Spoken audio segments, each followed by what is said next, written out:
Rassam avait une équipe technique. L'équipe technique n'était pas sous l'autorité directe de M. le ministre de la Santé.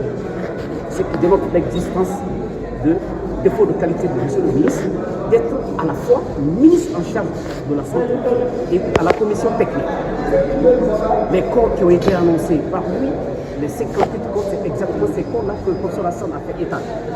31 corps ont été identifiés, respectivement restitués au parc. Les 27 corps n'ont pas été identifiés, raison pour laquelle ça fait l'objet d'exposition à la mosquée Faisal pour que les parents puissent voir directement, de manière physique, les corps de leur bien. C'est ce qu'il faut faire. Il n'a pas changé, il n'y a pas d'extraordinaire. Et vous avez bien entendu que 21 corps ont été envoyés, n'est-ce pas,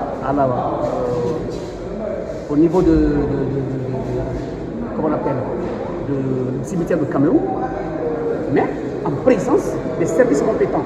La Croix-Rouge était présente. C'est la Croix-Rouge qui a envoyé en présence des services militaires, en présence du service technique de la santé. Donc, Maître Nemo, vous êtes satisfait de cette déposition? Je suis très satisfait de sa déposition parce qu'il a dit à l'entendre qu'il part à la décharge de M. le ministre de la Santé.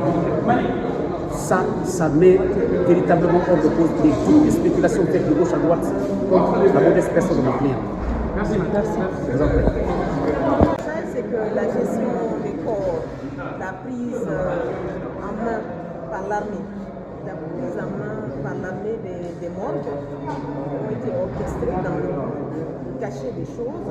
Et malheureusement, aujourd'hui, il y a encore beaucoup de zones d'ombre, malgré les déclarations du professeur Hassan. Ce qui laisse supposer qu'au plus haut niveau de l'administration, tout a été mis en œuvre pour qu'on ne sache pas réellement, pour limiter les dégâts, pour minimiser le nombre de morts. Maître Polio m'a dit où sont les corps. Il a reposé là, où sont les corps. Cela veut dire qu'il y a du fou. Effectivement qu'il y a du flou. Vous savez ici que le chef d'état-major de l'armée de terre est venu.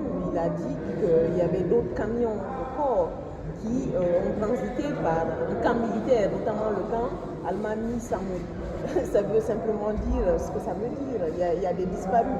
Et on vient d'ailleurs de nous dire que le jour de la restitution des corps, c'est 2 corps qui auraient été restitués et que 25 corps auraient été enterrés sans possibilité d'identification pour les familles des victimes.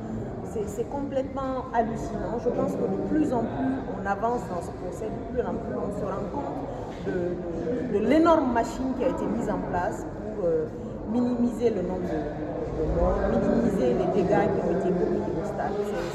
C'est juste incroyable. Merci, Maître.